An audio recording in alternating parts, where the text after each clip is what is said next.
कृष्णा, राधे राधे दोस्तों। शिवानी यादव के कान्हा जी व्लॉग में फिर आप सबका स्वागत है। तो मैं आप सबके लिए एक नई वीडियो लेकर आई हूँ। तो आज का विषय है हमारा लड्डू गोपाल को कैसे लगाएं भोग। तो कई बार मेरी फ्रेंड्स पूछती है कि लड्डू गोपाल को भोग कैसे दे, दिन में कितनी बार दे और किस तरह भोग दे। तो देखिए दोस्तों, लड्डू गोपाल की सेवा तो हर घर में होती है। हर घर में लड्डू गोपाल को पूजा जाता है, भोग भी लगाया जाता है। तो देखिए, भोग लगाने के सबसे पहले गोपाल जी को सबसे पहले उठाते हैं। तो अधिकतर लोग पूछते हैं कि गोपाल जी को पहले स्नान कराएं या भोग लगाएं।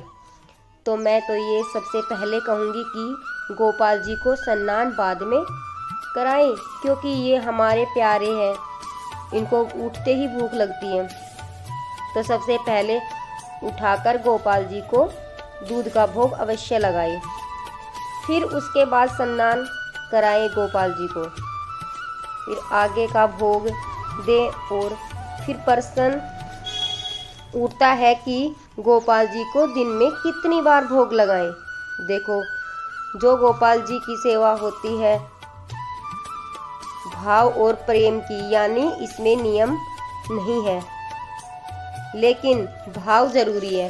भोग देने वाले देखो 8 बार भी देते हैं, कई लोग ऐसे होते हैं जो 10 बार भी देते हैं, और कई लोग जो होते हैं वो 4 बार भी देते हैं और 5 बार भी देते हैं।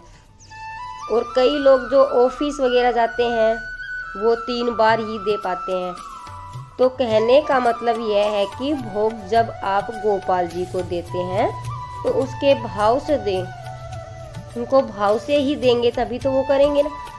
और कुछ लोग दूध का भोग देते हैं सुबह, फिर दोपहर में भोग देते हैं, फिर शाम को जैसे भोग देते हैं तो उनको कुछ मीठा खिलाते हैं,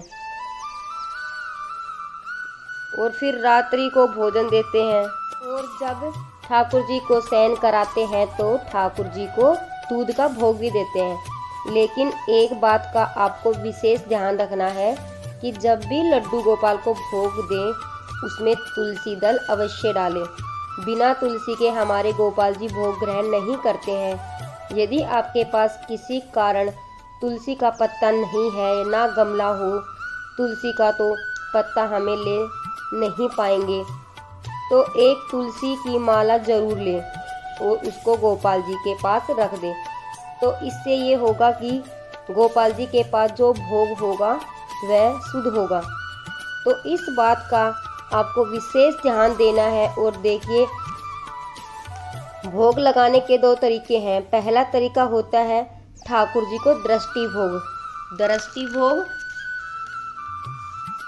यो मानो कि जैसे मान लीजिए हमने ठाकुर जी को प्लेट में भोजन डाला और भोजन डालकर ठाकुर जी के आगे रखा है तुलसी दल डालकर, और जो भोग आपने ठाकुर जी के सामने रखा है पर्दा लगा दिया है और ठाकुर जी को कह दिया है कि प्यारे इसे पालो, तो इसको बोलते हैं दृष्टि भोग।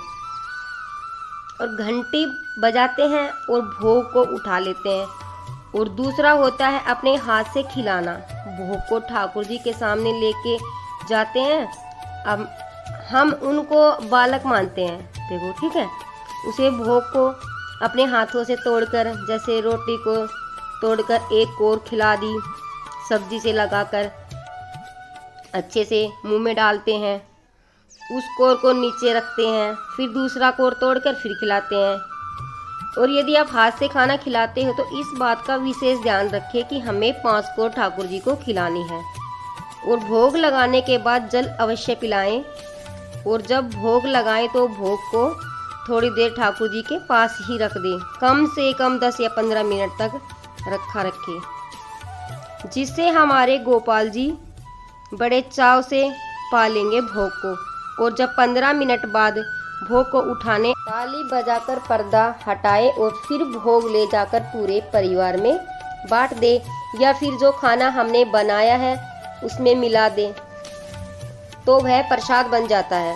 और ठाकुर जी भोग हम लगा सकते हैं। जो हमारे मिठाइयाँ बनी हैं उसका भोग लगा देंगे, फलों का भोग लगा देंगे, और हमारे घर में जो बिना प्याज लहसुन का बना है उसका भी हम भोग लगा सकते हैं। तो ये थी मेरी एक आज की वीडियो आप सबके लिए। यदि आपको ये वीडियो मेरी पसंद आई हो तो वीडियो को लाइक करना, शेयर करना, चैनल को सब्सक्राइब करना, और यदि आपको ऐसे छोटे छोटे व्लॉग और देखने हैं तो इस वीडियो को शेयर ज़रूर करना। राधे राधे, जय श्री कृष्ण, श्री कुंज बिहारी, श्री हरिदास।